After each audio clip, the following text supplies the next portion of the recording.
നമസ്കാരം പ്രിയപ്പെട്ടവരെ. ഇന്ന് ലോക റേഡിയോ ദിനം, ഫെബ്രുവരി 13. ശരിക്കും ലോക റേഡിയോ ദിനവുമായി ബന്ധപ്പെട്ടുള്ള ആദ്യത്തെ പരിപാടി മലയാള മാധ്യമങ്ങൾ ആദ്യം ചെയ്തത് പ്രവാസി ഭാരതിയാണ്.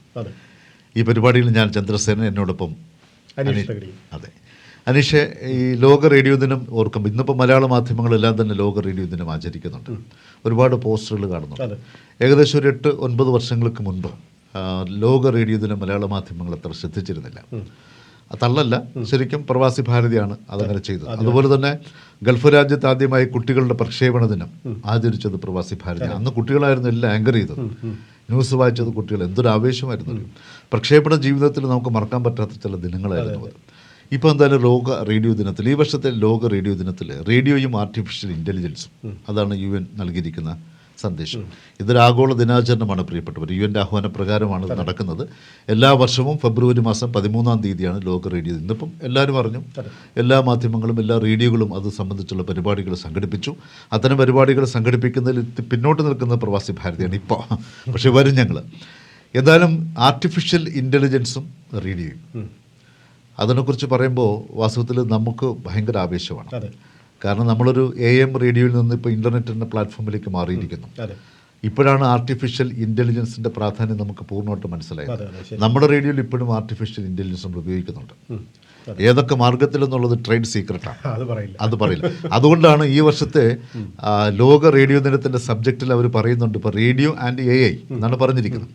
പക്ഷെ അതിൻ്റെ ഒരു വിശദീകരണത്തിൽ പറയുന്നുണ്ട്, ഈ AI റേഡിയോയിലേക്ക് ഉപയോഗിക്കുമ്പോൾ അതിൻ്റെ പ്രായോഗികത, അതിൻ്റെ പ്രോഗ്രാം പ്രൊഡക്ഷനിൽ, അതിൻ്റെ വിതരണത്തിൽ, അതിലുപരി ശ്രോതാക്കളുടെ വിശ്വാസ്യതയിൽ ആർട്ടിഫിഷ്യൽ ഇൻ്റലിജൻസ് എങ്ങനെ വർത്തിക്കുന്നു എന്നാണ് UN ചോദിക്കുന്നത്. നിങ്ങൾ മനസ്സിലാക്കണം, ഇന്നത്തെ റേഡിയോ ദിനത്തിൻ്റെ സന്ദേശം അതാണ്. നമ്മൾ വെറുതെ ലോക റേഡിയോ ദിനം ആശംസ 2 പോസ്റ്ററും നമ്മുടെ 2 മുഖമൊക്കെ വെച്ചുകൊണ്ട് കാര്യമാവുന്നില്ല. അതൊന്നും കാര്യമല്ല. ഇതാണ് വിശ്വാസ്യത എങ്ങനെ വരും. ആർട്ടിഫിഷ്യൽ ഇൻ്റലിജൻസ് വരുമ്പോഴത്തേക്ക് ജനത്തിൻ്റെ വിശ്വാസ്യത എങ്ങനെ ബാധിക്കും. ഇതും ഈ വർഷത്തെ ലോക റേഡിയോ ദിനത്തിൻ്റെ സന്ദേശങ്ങളിൽ പെടുന്നു.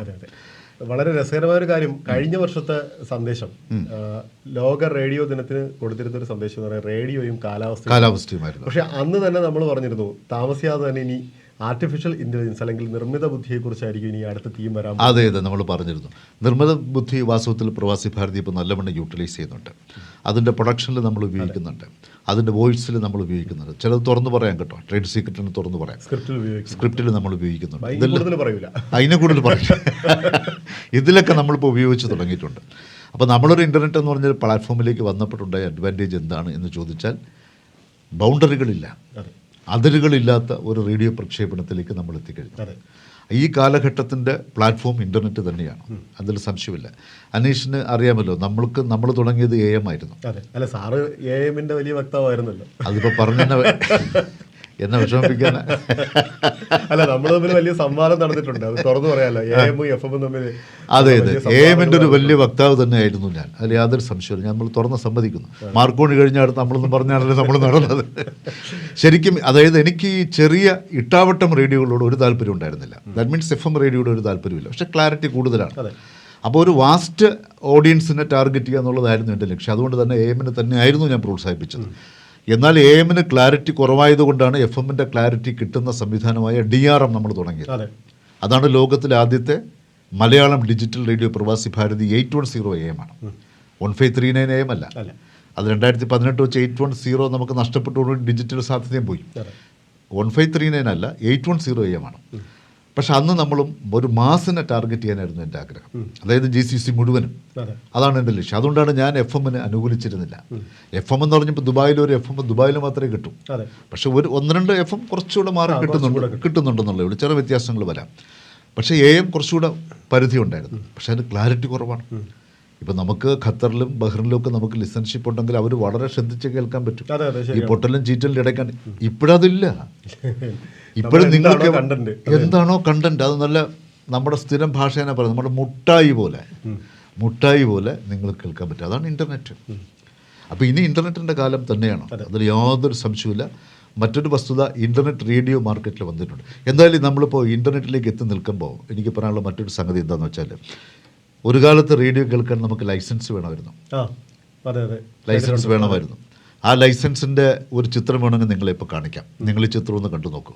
ഇത് ഒരു സുഹൃത്ത് എനിക്ക് അയച്ചു തന്നാണ്.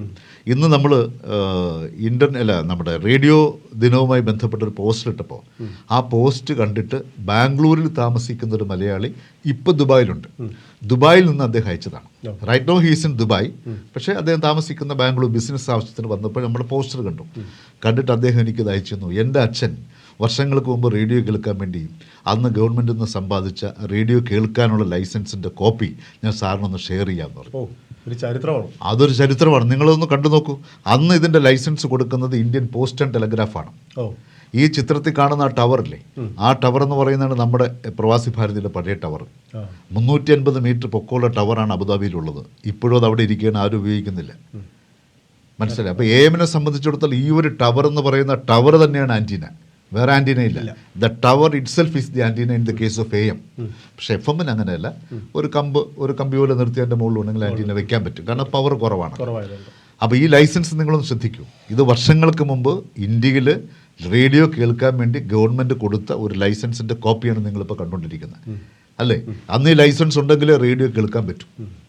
ഇന്ന് കാലം എത്ര മാറി, അല്ലേ? എത്ര മാറി. ഇന്ന് നിങ്ങൾക്ക് എവിടെ ഇരുന്നും കേൾക്കാം. ഇപ്പം പ്രവാസി ഭാരതി എവിടെ ഇരുന്ന് കേട്ടുകൂടാ?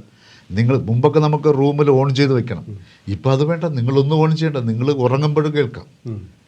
ഉറങ്ങുമ്പോൾ കേൾക്കുമെന്ന് വെച്ചാൽ ഉറങ്ങുന്ന സ്ഥലത്ത് നിങ്ങൾക്ക് ഫോണിൽ കൂടി കേൾക്കാം, എവിടെ ഇരുന്ന് വേണം കേൾക്കാം. ഈവൻ ബാത്റൂമിൽ ഇരുന്നുണ്ടെങ്കിൽ റേഡിയോ കേൾക്കാനുള്ള റേഡിയോക്ക് ലൈസൻസ് ഇല്ലായിരുന്നു നമ്മൾ ഉപയോഗിക്കുന്ന, അല്ലേ? അതാണിത്. റേഡിയോ ലൈസൻസ്, അത് ഹാം റേഡിയോ വേറെ അല്ലേ? അത് ഹാം റേഡിയോയുടെ വേറെ അല്ലേ? ഇത് നമ്മൾ സാധാരണ ടെറസ്ട്രിയൽ റേഡിയോ. പണ്ട് FM ഇല്ലല്ലോ, AM അല്ലേ ഉള്ളൂ. ആ AM റേഡിയോ കേൾക്കാൻ ലൈസൻസാണ് നമ്മൾ ഈ കാണിച്ചത്.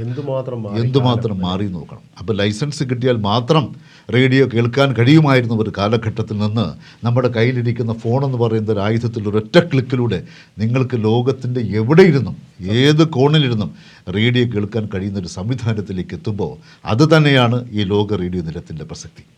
അവിടെയാണ് പ്രവാസി ഭാരതി എത്തി നിൽക്കുന്നത്. നിങ്ങൾ ഇനിയും മനസ്സിലാക്കിയിട്ടില്ലെങ്കിൽ മനസ്സിലാക്കണം. ഇപ്പോഴും ചെറിയ കമൻറ്റ് വരുന്നുണ്ട്, കേബിൾ വലിച്ചു അബുദാബിയിൽ നിന്ന് കേബിൾ വലിച്ചു തീർന്നില്ലേ സാറേ എന്ന്. നമ്മൾ അന്നങ്ങനെ കേബിൾ വലിക്കാൻ ശ്രമിച്ചു, പക്ഷേ പിന്നീട് അതിൻ്റെ ആവശ്യമില്ല. ഇപ്പം നമുക്കെന്തായാലും നമ്മുടെ 10 ചാനലുകളെ കുറിച്ച് കൂടി പറയാം, അല്ലേ? ഇപ്പോൾ നമ്മളെ channel 1 India and Sri Lanka, channel 2 UAE and Oman ഒരേ സമയം, channel 3 Qatar, Bahrain, Saudi, Kuwait ഇത്രയും രാജ്യങ്ങൾക്ക് വേണ്ടി ഒരു ചാനൽ, ചാനൽ 4 എന്ന് പറഞ്ഞാൽ Ukraine and Israel, channel 5 Germany, channel 6 എന്ന് പറയുന്നത് UK, Ireland, Liberia, channel 7 USA and Canada, channel 8 Malaysia and Singapore, channel 9 Australia, channel 10 New Zealand. ഞാൻ മാത്രമേ കാണാൻ പഠിച്ചിട്ടുള്ളൂ. പഠിച്ചുകൊണ്ടിരിക്കുന്നത് ഒരു കാര്യം എന്തായാലും അഭിമാനത്തോടെ പറയാം, നമ്മൾ പ്രവാസി ഭാരതി ടെക്നോളജിയുടെ പിറകെ അല്ല, ടെക്നോളജിയുടെ ഒപ്പമല്ല, ടെക്നോളജിയുടെ മുമ്പെയാണ് നമ്മൾ സഞ്ചരിച്ചുകൊണ്ടിരിക്കുക. പക്ഷേ നമ്മളിങ്ങനെ സ്വയം നമ്മൾ ടെക്നോളജിക്ക് മുന്നിലാണെന്ന് പറയുന്നെങ്കിലും വേണ്ടുന്നത്ര സപ്പോർട്ട് പല ഭാഗത്തു നിന്ന് കിട്ടുന്നുണ്ടോ എന്ന് ചോദിച്ചാൽ, എന്നോടാരും ചോദിച്ചിട്ടില്ല, അതുകൊണ്ട് ഞാൻ തന്നെ ചോദ്യ ഉത്തരം കൂടെ പറയാണ്. ചോദിച്ചാൽ ഇല്ല എന്നാണ് മറുപടി. ഇല്ല എന്നാണ് മറുപടി. ഇന്ന് രാവിലെ ഞാൻ എത്രയോ ദിവസങ്ങളെ പോസ്റ്റ് ഇടുന്നു, ഇത് ഇൻ്റർനെറ്റാണ്. ഇന്ന് രാവിലെയും ഒരു സുഹൃത്തിനോട് ചോദിച്ചു, AM ഫ്രീക്വൻസി പറയൂ നിങ്ങൾ, അദ്ദേഹത്തിന് അത്ര ഇഷ്ടപ്പെടാതെ. അപ്പോൾ ഞാൻ പറഞ്ഞു, സാർ ഇത് AM-ഉം അല്ല, ഇത് FM-ഉം അല്ല, ഇത് ടെറസ്ട്രിയൽ, ഇത് ഇൻ്റർനെറ്റാണ് എന്ന് പറഞ്ഞ് ഞാനൊരു വിശദീകരണം, നമുക്കൊരു ക്ലാസ് എടുപ്പുണ്ടല്ലോ, ഒരു ചെറിയ ക്ലാസ് എടുത്തപ്പോൾ അദ്ദേഹത്തിന് മനസ്സിലായി. അദ്ദേഹം thank you so much for the information പറയും. അപ്പം നിങ്ങളെല്ലാവരും, പ്രത്യേകിച്ച് ഗൾഫ് രാജ്യത്തുള്ളവർ, വണ്ടി കയറി കഴിഞ്ഞാൽ ഉടൻ അതിലിങ്ങനെ കുത്തി റേഡിയോ കേട്ട് ശീലിച്ചവരാണ്. നമ്മൾ കാലം മാറി. ഇപ്പോഴും ഇറങ്ങുന്ന എല്ലാ വണ്ടികളിലും ഇൻ്റർനെറ്റ് റേഡിയോ ഉണ്ട്. മാത്രമല്ല ടേബിൾ ടോപ്പ് റേഡിയോ ഉണ്ട്. നമ്മൾ ടേബിൾ ടോപ്പ് റേഡിയോ ഇവിടെ ഉണ്ട്. അതിൻ്റെ ഒരു ചിത്രം കാണിക്കാം. ഞാനിപ്പോൾ അതിൻ്റെ ഒറിജിനൽ റേഡിയോ എടുക്കാൻ മറന്നുപോയി. ഒരു ചിത്രം കാണിക്കാം നമ്മൾ. അപ്പോൾ ആ ലെവലിലേക്ക് നമ്മൾ എത്തിക്കഴിഞ്ഞു. ലോകത്ത് എവിടെ ഇരുന്നും റേഡിയോ കേൾക്കാൻ പറ്റുന്നൊരു അവസരം നമുക്ക് വകൈ വന്നിരിക്കുന്നു. ആ അവസ്ഥയിലേക്ക് നമ്മൾ എത്തിയിരിക്കുന്നു. അതുകൊണ്ട് തന്നെ ലോക റേഡിയോ ദിനത്തിൽ പ്രിയപ്പെട്ടവരെ, നേരത്തെ ഞങ്ങൾ ഗൾഫ് രാജ്യത്തുള്ളവരെ മാത്രം അഭിസംബോധന ചെയ്തിരുന്നു, അല്ലേ? ഇപ്പോഴങ്ങനെയല്ല. ഞാനിപ്പോൾ പറഞ്ഞ 20 രാജ്യങ്ങളിൽ നമ്മുടെ ശ്രോതാക്കളുണ്ട്. പ്രോഗ്രാമുകൾ ഒന്നൊന്നായി വന്നുകൊണ്ടിരിക്കുന്നു. ഇപ്പോഴും കൂടുതലും പാട്ടുകളാണ്. നിങ്ങൾ പരാതിപ്പെടരുത്. പരിപാടി ഉടൻ വരും. ന്യൂസ് എന്ന് ഉടനെ തുടങ്ങില്ലേ? ന്യൂസിൻ്റെ ആളാണ്, ഉടനെ തുടങ്ങും ന്യൂസ്. അപ്പോൾ അങ്ങനെ വരുമ്പോൾ നിങ്ങൾക്കെല്ലാം തന്നെ ഈ പരിപാടികൾ ലോകത്തിൻ്റെ ഏത് കോണിലിരുന്നും കേൾക്കാൻ കഴിയും. ഒപ്പം തന്നെ നിങ്ങൾ ഈ നമ്മുടെ ആപ്ലിക്കേഷൻ ഡൗൺലോഡ് ചെയ്യണം. ആപ്ലിക്കേഷൻ ഡൗൺലോഡ് ചെയ്തില്ലെങ്കിൽ എന്ത് പറ്റും? ഇത്ര ലിസണേഴ്സ് ഉണ്ടെന്ന് ഞങ്ങൾ പറഞ്ഞാലും 5 പൈസയുടെ പരസ്യമാരും തരില്ല. പരസ്യം വരാതിരുന്ന പഴയ പ്രവാസി ഭാരതിയുടെ ഗതിയായി പോകും. അപ്പോൾ അതുകൊണ്ട് നിങ്ങൾ തീർച്ചയായിട്ടും നിങ്ങൾ ഡൗൺലോഡ് ചെയ്യും. ഞങ്ങൾക്ക് ഇത്ര ഡൗൺലോഡ്സ് ഉണ്ട് എന്ന് ക്ലയൻറ്റിനോട് പറഞ്ഞാലേ വല്ല പരസ്യവും കിട്ടുള്ളൂ. വല്ലതും കിട്ടുള്ളൂ. അപ്പോൾ അതുകൊണ്ട് നിങ്ങൾ പ്ലേ ഡൗൺലോഡ് സ്റ്റോറിലുണ്ട്, വളരെ എളുപ്പം. പ്ലേ സ്റ്റോറിലുണ്ട്, ആപ്പിൾ സ്റ്റോറിലുണ്ട്. അപ്പോൾ ഐഫോൺ ഉള്ളവർക്ക് ആപ്പിൾ സ്റ്റോറിൽ നിന്ന് ചെയ്യാം. ഇനി ഇതൊന്നും നിങ്ങൾക്ക് ചെയ്യാൻ പറ്റിയില്ലെങ്കിൽ ഞാനിപ്പോൾ ഒരു നമ്പർ പറയാം, ആ നമ്പറൂടെ എഴുതി കാണിക്കാം. 8432424843 8432424843 0091 വേണം, ഇന്ത്യയിലാണല്ലോ. ഇതിലേക്ക് നിങ്ങൾ റേഡിയോ ലിങ്ക് എന്ന് പറഞ്ഞൊരു മെസ്സേജ് അയക്കും, ഞങ്ങൾ അപ്പോഴയച്ചു തരാം. ഓട്ടോമാറ്റിക്കായിട്ട് വരുന്ന സംവിധാനമുണ്ട്, പക്ഷേ ഞങ്ങൾ അയച്ചു തരാം. അപ്പം നിങ്ങൾക്ക് അത് തന്നെ ഡൗൺലോഡ് ചെയ്യാം. അപ്പം ഡൗൺലോഡ് ചെയ്യാം. നമ്മുടെ പരിപാടികളെല്ലാം കൂടെ ഒരു 1.5 മാസം കൂടി ഇനി എടുക്കും പൂർണ്ണ പരിപാടി വരാൻ. ആ പരിപാടി വരുമ്പോൾ 24 മണിക്കൂറും ലോകത്ത് എല്ലായിടത്തും അതാത് സമയത്ത്. നമ്മുടെ റേഡിയോയുടെ പ്രത്യേകത അതാണ്. അമേരിക്കൻ മലയാളിക്ക് അമേരിക്കയിലുള്ള മലയാളി രാവിലെ ഉറക്കണിക്കുമ്പോൾ ഇദ്ദേഹം അവതരിപ്പിക്കുന്ന പരിപാടി കേൾക്കാം, പൊന്നുഷസ് കേൾക്കാം.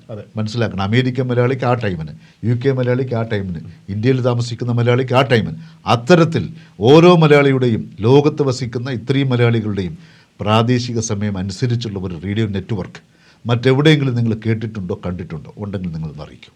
ഇല്ല, വിശ്വസിക്കണം, ഇല്ല. ഏവർക്കും റേഡിയോ ദിനാശംസകൾ നേരുന്നു. നന്ദി, നമസ്കാരം.